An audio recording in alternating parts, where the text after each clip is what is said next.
0세부터 100세까지 모두 다 책 읽는 다올 책 사랑방입니다. 2학년 1학기 교과서에 실려있는 욕심쟁이 딸기 아저씨. 글 김유경. 아저씨는 딸기를 사 모으기 시작했습니다. 딸기를 워낙 좋아해서 딸기만 먹기로 한 것입니다. 아저씨는 딸기를 사고 또 사고 또 샀습니다. 어느새 딸기는 사다리에 올라가 높이 높이 쌓아야 할 정도가 되었습니다. 아저씨가 사는 동네 과일 가게에는 이제 딸기가 없습니다. 동네 사람들은 딸기를 먹고 싶어도 먹을 수가 없게 되었습니다. 돼지 같으니라고. 욕심쟁이. 어쩌면 저렇게 자기 생각만 할까? 먹고 또 먹고. 하루하루 날이 갈수록 딸기는 처음처럼 맛있지 않았습니다. 어느 날 저녁이었습니다. 아저씨는 그날도 딸기만 먹다가 배탈이 났습니다. 그런데 마을 공터 쪽에서 왁자지껄한 웃음소리가 들려왔습니다. 무슨 일인지 궁금해서 창밖을 내다보니 아이들과 어른들이 옹기종기 모여 수박을 먹고 있었습니다.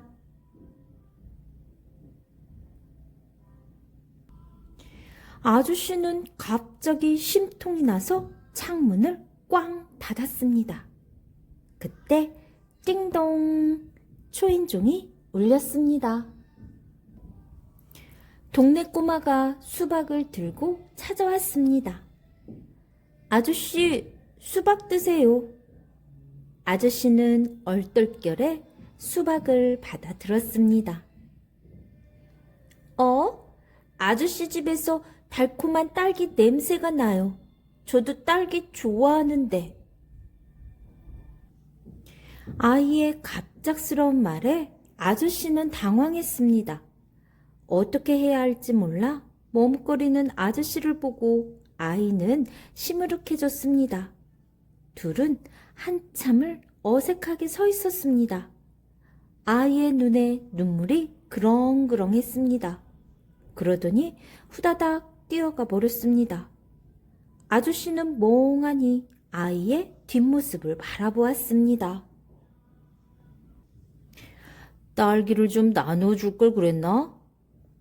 지금이라도 딸기를 가져다 줄까? 아니야. 내가 왜 그래야 돼? 그래도. 아저씨는 이 생각 저 생각에 뒤척이다 새벽이 되어서야 잠이 들었습니다. 다음날 아침 일찍 눈을 뜬 아저씨는 혼자서 빙그레 웃었습니다. 아저씨는 부랴부랴 자리에서 일어나 남은 딸기를 깨끗이 씻고 꼭지를 따서 양동이에 나누어 담았습니다. 큰 솥도 준비했습니다. 그러고는 손수레에 싣고 밖으로 부지런히 날랐습니다. 큰 솥을 가득 채운 딸기는 어느새 맛있는 딸기잼이 되었습니다. 와, 딸기잼이다. 맛있겠다.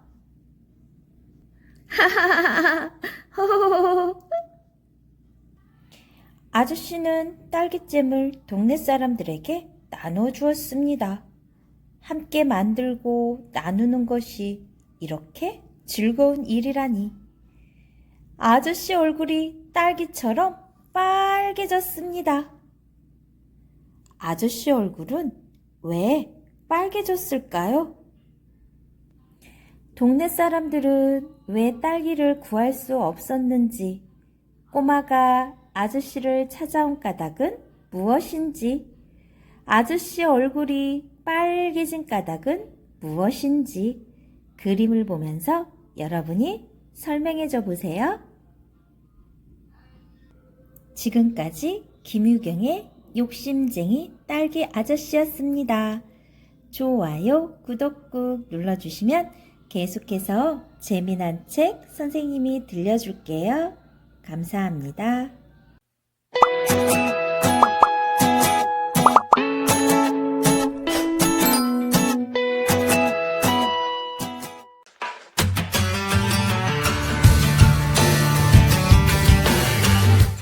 영세부터 100세까지 모두 다 책 읽는 다올 책 사랑방입니다. 여기 2학년 1학기 교과서에 실려있는 욕심 많은 개, 이솝 이야기에 나오는 건데요. 세상 사는 지혜와 교훈이 가득 담겨있는 책이죠. 이솝은 기원전 62년쯤 고대 그리스에서 노예의 아들로 태어났대요. 이솝은 어릴 때 심한 말 더듬이었고요.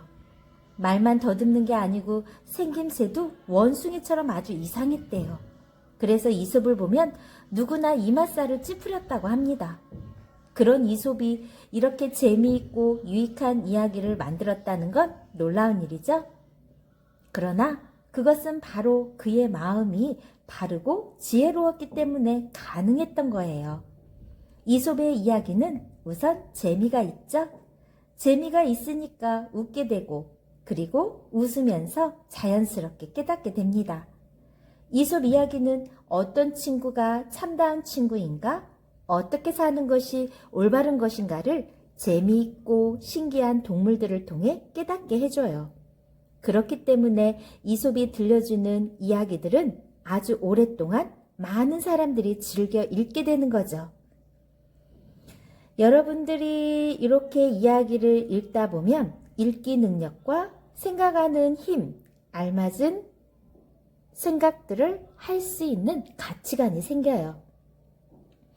이솝의 이야기마다 생각해 볼 문제나 교훈들을 제시해주고 있어서 여러분들이 함께 읽고 친구와 의견을 나누다 보면 여러분들의 몸과 마음은 어느새 쑥쑥 자라있을 겁니다. 교과서에 나오는 욕심 많은 게 선생님이 먼저 들려주고 이솝 이야기에 나오는 욕심 많은 게 또 들려줄게요. 욕심 많은 게 이솝. 구름이 없는 화창한 날이었어요. 어느 날 욕심 많은 개가 집으로 가는 길에 떨어진 고깃덩이를 보았어요. 개는 떨어진 고기를 얼른 입에 물고 신나게 걸어가고 있었어요. 개는 강가에 다다랐어요. 그리고 통나무로 된 다리를 건너게 되었어요. 통나무 다리를 건너다가 고기를 입에 물고 있는 다른 개 한 마리를 발견하고 깜짝 놀랐어요. 저 녀석 커다란 고깃덩어리를 물고 있군. 개는 다른 개가 물고 있는 고기를 빼앗아야겠다는 생각을 했어요. 그래서 큰 고기를 물고 있는 개를 향해 크게 짖었어요. 개가 짖기 시작하자 입에 물고 있던 고기가 강물에 풍덩 빠지고 말았어요. 똑같은 내용의 욕심쟁이 개. 개 한 마리가 커다란 고깃덩어리를 입에 물고 강에 놓인 다리 위를 건너가고 있었습니다. 다리 한복판에 이른 그 개는 무심코 물속을 내려다보았습니다. 그런데 거기에 자기가 갖고 있는 것보다 훨씬 큰 고깃덩어리를 물고 있는 또 한 마리의 개가 있었습니다. 개는 물속에 있는 개가 자기의 모습이 비친 그림자라는 것을 전혀 몰랐습니다. 그래서 물속에 있는 개의 고깃덩어리가 탐이 난 개는 입을 크게 벌리고 지저대었습니다. 그 고깃덩어리를 냉큼 이리 내놓지 못할까? 바로 그때였습니다. 개가 이렇게 지저대는 바람에 입에 물고 있던 고깃덩어리가 첨벙 소리를 내며 강물에 떨어졌습니다. 그러자 물속에 있던 개와 자기의 고깃덩어리가 순식간에 사라져 버렸습니다. 욕심을 부리다가 자기가 입에 물고 있던 고깃덩어리마저 잃어버린 그 개는 풀이 주고 집으로 돌아갔습니다.